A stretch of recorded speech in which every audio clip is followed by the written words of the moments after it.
Selam ortamda haber nasılsın, iyisin umarım. Beni soracak olursanız ben de iyiyim. Bu arada fark ettiğimde hiçbiriniz şu havalı, cool, yakışıklı, karizmatik, sempatik, çılgın, cana yakın çocuğun Instagram sayfası olduğunu ve konuşabileceğiniz, beraber takılabileceğiniz bir Discord sunucusu olduğunu bilmiyordu galiba. Bilmediğiniz için link açıklamada. Neyse hadi videoya geçelim.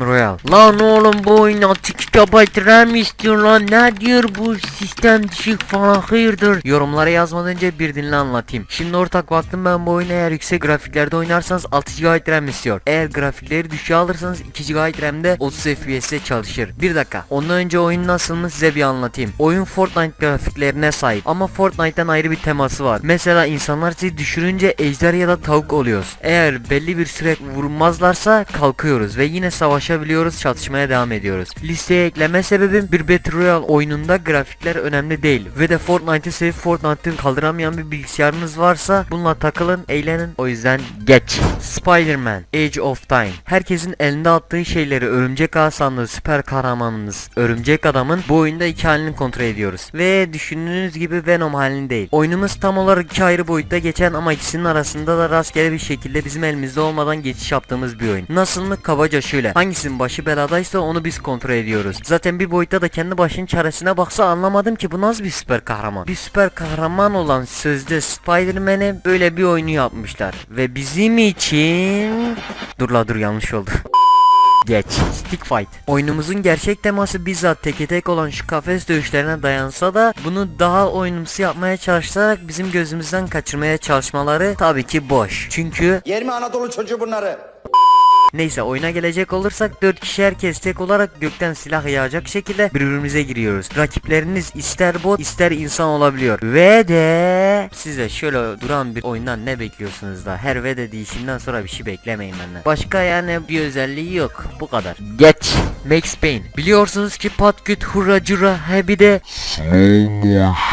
gittiğimiz bu oyunun fanboyları yorumlarda sen nasıl böyle bir oyun hakkında bu şekilde konuşursun demiş. Peki haklısınız ama dediklerim yalan mı sorsunuz, sormadan edemeyeceğim. Neyse hadi size şu Max Payne oyunu hakkında biraz bahsedeyim. Oyunumuz hikaye odaklı, ara sahnelerin çizgi roman olduğu, evet bu arada bildiğiniz düz çizgi roman. Neyse devam. Grafikler zaten günümüze göre kurtarmaz fakat hissiyat ve de hikayenin hala ederi var. Bir de slow motion mucitlerine olan bu oyunumuz bu konuda baktığımda hala iyiymiş. Neyse artık fanboylar sakinleşmiştir. O yüzden geç.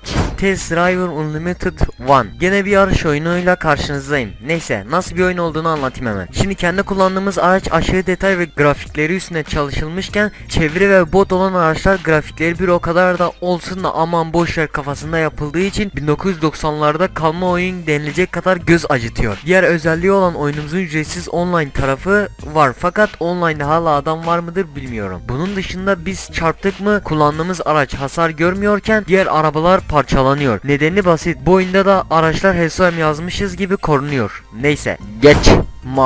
Mafya oyunu adından anlaşılacağı üzere bir gangster oyunudur. Oyun sadece hikayesi için oynanan ve sevilen nacizane bir oyundur. Ve de serimizin ilk oyunudur. Ve de serinin herkes tarafından ben de dahil nefret ettiği ve çok sıkıcı geldiği taksi görevi de bu oyundadır. Bu arada güzel bir haber, yakında bu oyunun remastered'ı gelecek. Sistem gereksinimine bakarım. Eğer bilgisayarım hiç sanmıyorum ama kaldırırsa gameplay serisine başlarız bu oyunla birlikte. Neyse gereksiz bilgiden sonra geç.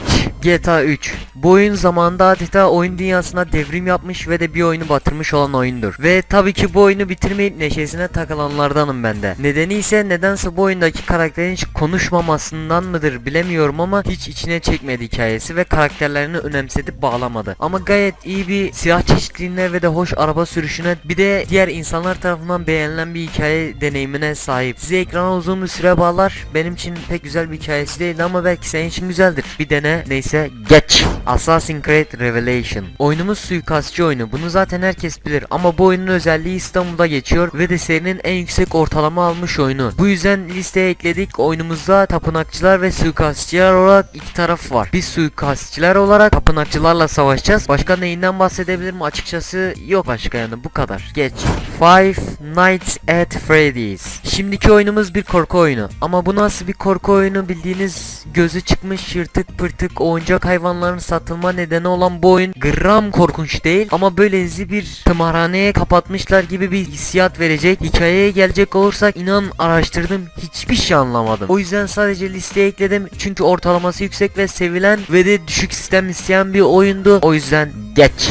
Need for Speed Carbon. Klasik yine son oyun olarak nefes oyunu. Neyse alıştınız artık gelelim oyuna. Oyunun hikayesi o sandıktan sonra devam ediyor. Nefesi serisini hiç tanımayan biriysen bir hikayeye sahip olan sokak yarışı oyunudur. Daha fazlasının pek bir özelliği yok. Klasik araba yarışı oyunu. Arabalar çarpınca bu oyunda da hala arabalar hasar almıyor. Bu kadar.